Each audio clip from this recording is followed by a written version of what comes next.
Hello traders, welcome to my channel. और बात कर लेते हैं निफ्टी बैंक के बारे में। मार्केट ने आज पूरा दिन साइडवेज परफॉर्म करा, बट हाँ, एक चैनल में ट्रैप था, तो आप इसको ऐसे ऐसे ऐसे ऐसे भी ट्रेड कर सकते थे। बट ये कोई अवॉइड अवॉइड करने वाली चीज़ होती है, कोई ट्रेड करने लायक चीज़ नहीं होती मार्केट में जब तक कोई अच्छा मोमेंटम ना है। सिंगल साइडेड मोमेंटम लाइक ऐसा और ऐसा, या फिर कहें ऐसा रिट्रेस करता हुआ, तब तक मार्केट में ट्रेड करने का कोई मज़ा नहीं है। बट फिर भी आज हमने एक छोटा सा ट्रेड निकाला 25 पॉइंट का। 25 पॉइंट प्रीमियम की बात कर रहा हूँ। तो हाँ, 50-60 पॉइंट हमने कैप्चर करे, ये वाला जो पॉइंट मोमेंटम था हमने कवर करा। ठीक है, वो भी एक कंफर्मेशन के साथ। बात कर लेते हैं हमारा कल का क्या ट्रेडिंग सेटअप रहता है। ठीक है, तो ये सब एनालाइज करने से पहले देख लेते हैं कि हमारा मार्केट में क्या पैटर्न या फिर कहें कैसा परफॉर्म कर रहा है। कहूँ कुछ ना कुछ तो फॉर्म कर ही रहा है, लेकिन क्या फॉर्म कर रहा है, जैसे एक बार वन डे के चार्ट पे आकर के चीज़ आपको दिखानी थी कि हाँ, जो ये वाला रेंज है आपका 42,740 से लेकर के 42,840, ये 100 पॉइंट के रेंज को आपने अवॉइड करके चलना है। क्योंकि अगर मैं बात करूँ, एक बार इसको वापस 3 मिनट के चार्ट पे देखें, तो ये वाला रेंज, ये जो नॉइस बना था ना मार्केट में 27 अक्टूबर को, तो इस वाले नॉइस की बात कर रहा हूँ मैं। जब ये 750 यहाँ से ब्रेक करेगा ना, बहुत स्लोली स्लोली चलता हुआ मार्केट अपर साइड आएगा और एक बहुत ही अच्छा ट्रेड देखने को मिलेगा।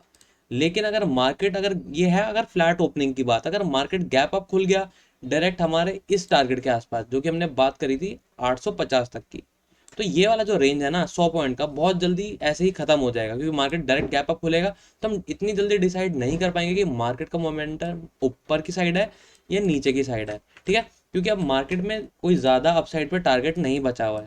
और है क्या, वापस इस चीज़ को मार्क कर लेते हैं कि हमने जो बात करी थी, जिस पॉइंट से रेंज को हमें अवॉइड करके चलना है, 42,740, इसको अलग कलर से हम मार्क कर लेते हैं, ब्लू कलर से।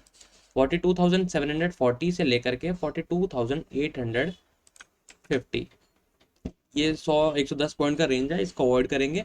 अगर मार्केट गैप अप खुलता है तो कि पता चले, अगर मार्केट ही डायरेक्ट यहाँ कहीं खुल रहा है, तो एकदम से आप डिसाइड नहीं कर पाएंगे कि मार्केट में एकदम से कहीं ना कहीं प्रॉफिट बुकिंग भी आएगी, फिर कहीं सोचे यहाँ से कॉल बाय कर लेते हैं, या फिर थोड़ा यहाँ से पुट सेल कर देते हैं, कुछ भी कर सकते हैं, पर वो सब अवॉइड करना है। ठीक है, फ्लैट ओपनिंग की बात करेंगे। फ्लैट ओपन होता है, धीरे एक छोटा सा ऐसा लगा करके हम मार्केट में अपसाइड के टारगेट के लिए बैठेंगे। वो रहेगा 42,852 तक का। लेकिन अगर मार्केट गैप अप खुला, तो अवॉइड करेंगे। वो चीज़ कहाँ पे, मैं आपको पता ही, आपको इन्फॉर्म कर देता हूँ कि कैसे ट्रेड करना है मेरे टेलीग्राम चैनल के अंदर। वहाँ पे सारे आपको अपडेट्स मिलते रहते हैं। और अगर मार्केट गैप अप खुल के एक बार नीचे की तरफ आता है रिट्रेस करके, फिर ऊपर जाना शुरू करता है और यहाँ सस्टेन कर जाता है, फिर बैठेंगे हम कहीं अगले टारगेट के लिए, जो रहेगा 42,997 तक का।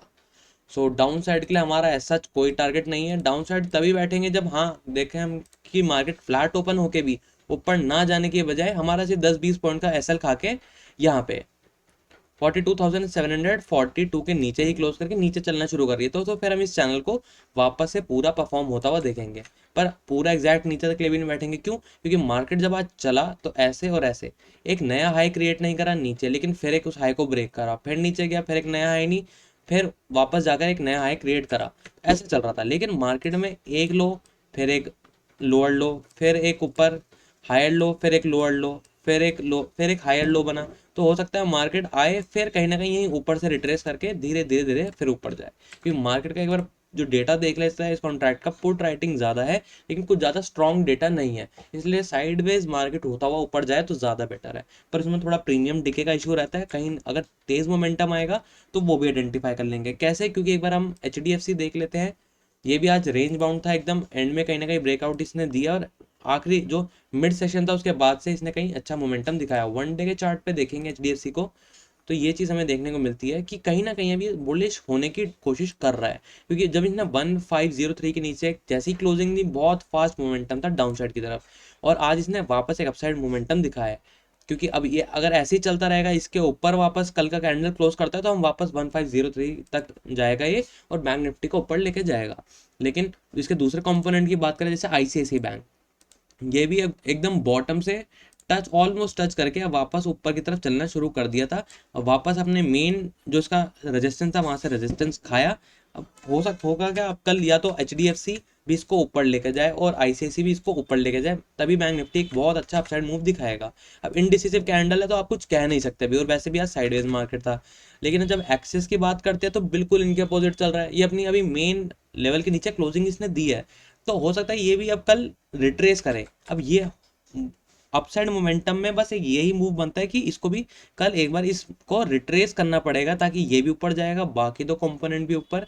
प्लस कोटक की बात करें तो कोटक भी अपने बिल्कुल अच्छे जो सपोर्ट हमने डिस्कस करा था वहीं से ऊपर चलना शुरू कर दिया है। तो यही सारे चार कंपोनेंट है जिसको कल बैंक निफ्टी को ऊपर लेके जाएंगे, ड्रैग करेंगे।